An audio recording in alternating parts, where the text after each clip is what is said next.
Cinta, arwah, misteri kematian. Bagi saya pribadi paling gampang dilihat dari peristiwa Paskah, ya. Jadi Paskah itu untuk kita itu peristiwa yang paling besar sebenarnya, bukan Natal ya, Paskah.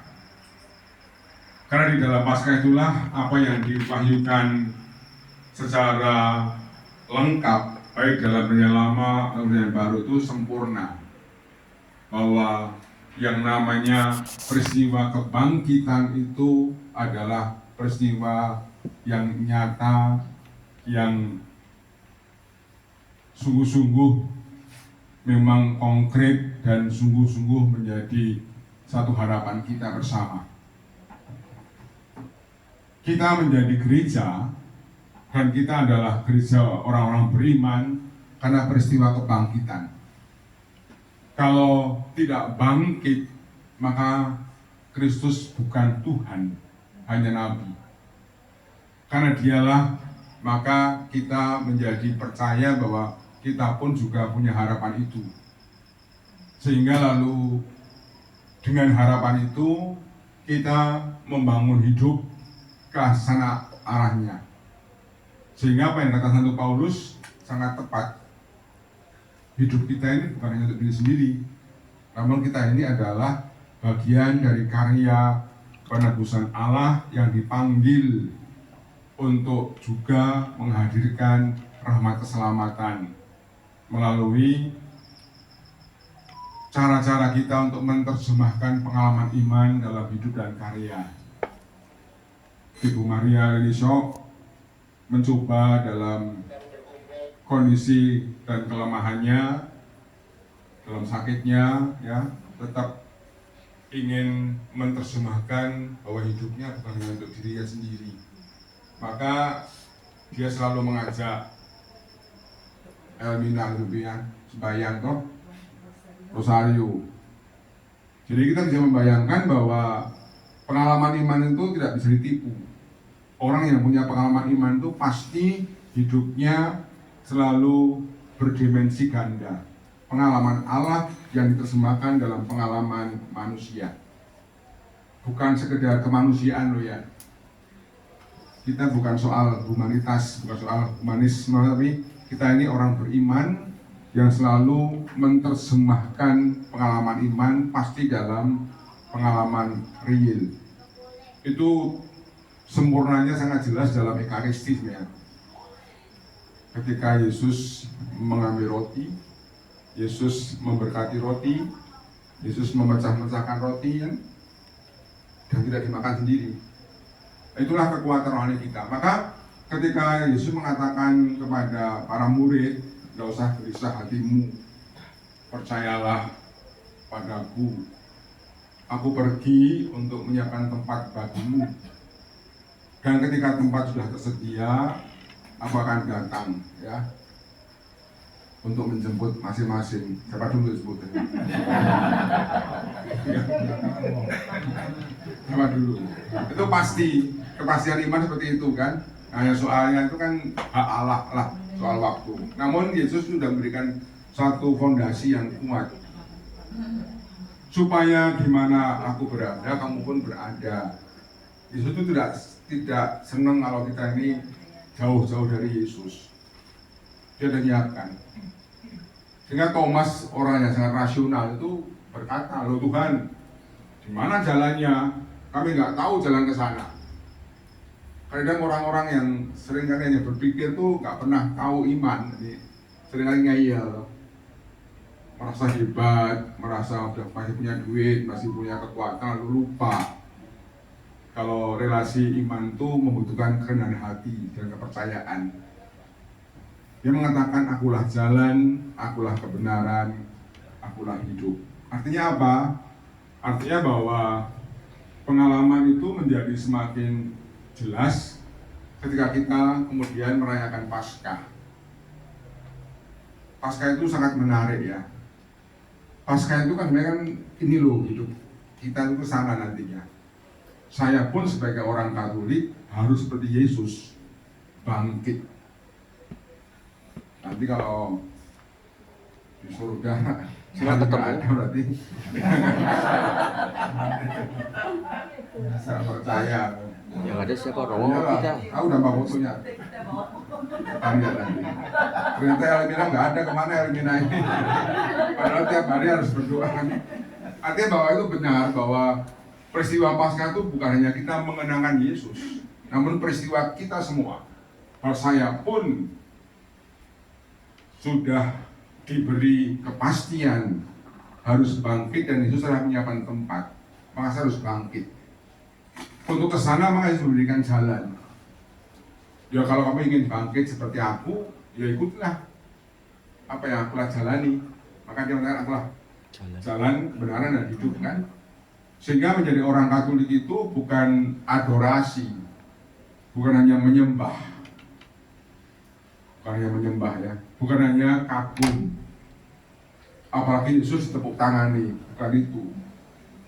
Menjadi orang Katolik itu menjadi orang yang hidupnya menjadi seperti Yesus. Dalam teologi inkarnasi itu dikatakan Bapak Ibu dibaptis itu seperti atau dikondisikan menjadi alter Kristus, Kristus yang lain. Sehingga hidup kita ini menjadi hidup yang harus seperti Kristus. Seperti itu artinya kita tidak jauh-jauh dari apa yang dibuat Yesus kan. Nah, saya percaya itu dan saya mengalami bahwa pengalaman menjadi seperti Yesus itu adalah pengalaman menjadi orang yang siap dibagi-bagi, dipecah-pecah dan menjadi berkat bagi orang lain. Kemarin saya memang sengaja karena saya buat masuk paroki kan, jadi tidak punya umat. Dan biasanya kalau kita di KBI itu diminta untuk menolong keuskupan-keuskupan yang kekurangan imam untuk merayakan pesan suci. Saya mengambil di distrik Komoro, di daerah Komoro, Sukomoro di distrik Utakwa. Itu kira-kira ya 5 jam dari Mimika lah naik speed ya. Dan jangan bayangkan bahwa Paskah itu seperti di Jakarta, ya kan? Dengan segala kesederhanaan, bahkan ketika saya sampai di sana TP-nya masih TP gaya lama kan, membuat saya juga bingung ini amnesenya yang mana. Jadi yang penting mereka tuh gembira dilayani kan, memang tidak setiap saat dilayani, hanya hari raya. Kan memang jauh kan, pedalaman dan semua distrik itu semuanya Katolik semua. Sukomoro, nah, memang tidak seheboh di Jakarta. Artinya dalam liturgi mungkin satu pengalaman, oh saya boleh berbagi. Itu dari segi liturgi. Bagaimana Romo dengan fasilitasnya? Ya sudah, tidur apa adanya, ya kan? Teman saya yang dokter, kamu hati-hati lo kalau di sana nanti kena malaria. Saya kosok main Tuhan lah kena malaria. Monsinyur Amarumson, saya mengatakan ini kok kalau kamu ke Papua itu harus satu makan kenyang, tidak boleh lapar. Kalau kita lapar dan nggak suka makan, akan gampang kena malaria. Karena lemah. Malaria itu tidak akan mampu menyakiti orang yang dalam kondisi kuat ya, fisiknya. Nah, bagaimana dengan soal mandi? Udah kita mengandalkan air hujan toh. Karena saya mau mandi di sungai sama ketua aku nggak boleh jangan pastor tadi kalau di sungai buayanya itu baunya beda dengan yang lain loh. Caplok. Iya kan? Buayanya hitam-hitam sama putih ini. Dan lalu tidak, jadi kan kita nggak banyak air hujan kan, minum pun sama. Nah itu saya melihat bahwa inilah refleksi saya pribadi. Oh jadi imam itu harus siap untuk seperti ini ya. Tidak hanya sekedar pelayanan dalam arti sakramental, namun juga harus berani untuk. Nah, tentu saya memutuskan ini ada satu nilai yang saya renungkan, bahwa hidup itu adalah harus berpuncak pada peristiwa Paskah. Saya harus bangkit. Untuk ke sana saya harus siap untuk menghayati dan melewati, juga menghadapi yang disebut dengan salib. Salib itu bukan soal penderitaan ya. Salib itu adalah pilihan untuk memilih yang baik, yang benar, yang indah. Meskipun dalam memilih ini resikonya adalah tidak nyaman. Tidak nyaman, tidak enak, rugi secara materi kan. Saya lebih suka mungkin melayani di tempat lain ya, dengan banyak hal. Namun ketika Bapak Uskup mengatakan siapa yang siap untuk ke Timika, untuk ke Palu, untuk ke kepulauan-kepulauan di wilayah Rote dan sebagainya, saya memilih di Timika. Memang paling jauh dan paling, bukan soal apa, tapi saya kepingin bagaimana merasakan, mengalami sebuah pengalaman terburuk.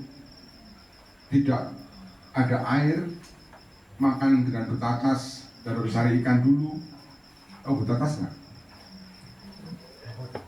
Semacam Sagu ya? bukan, semacam kedelai rambat ya. Ubi rambat ya. Tapi enak sekali. Untuk saya. Nah,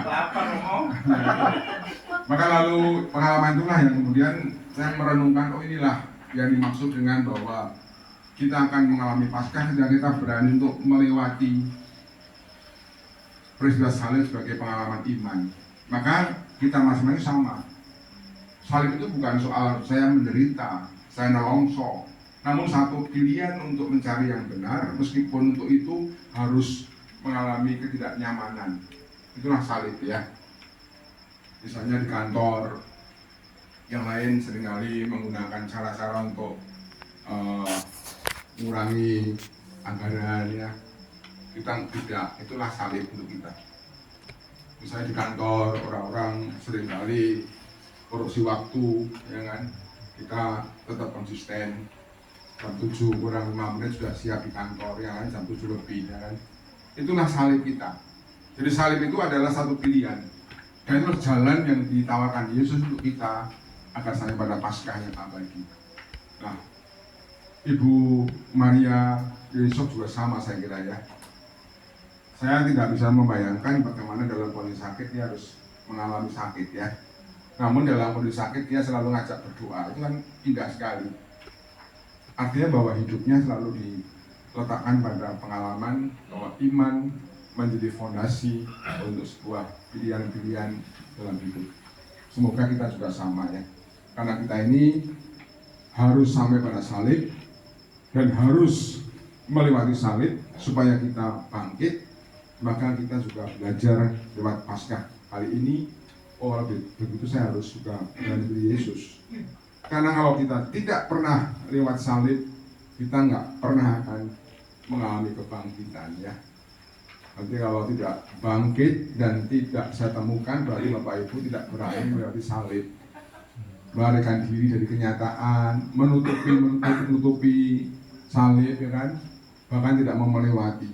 Hidup adalah satu keberanian untuk menghadapi kenyataan, namun selalu bersumber pada iman. Itulah salibnya. Iman menjadi sumber untuk selalu mengelola peristiwa hidup kita masing-masing. Dan itulah yang diberikan contoh oleh Ibu Maria Lilieshoek, bahwa iman Ibu Lilieshoek lah yang selalu dijadikan cara beliau untuk mengajak yang lain untuk melihat bahwa hidup ini adalah satu pengalaman iman bersama Allah, sehingga doa menjadi hal yang sangat penting dalam hidup ini. Tidak boleh dijadikan satu agenda kalau kita butuh ya. Banyak orang tuh kalau butuh harus sembahyang.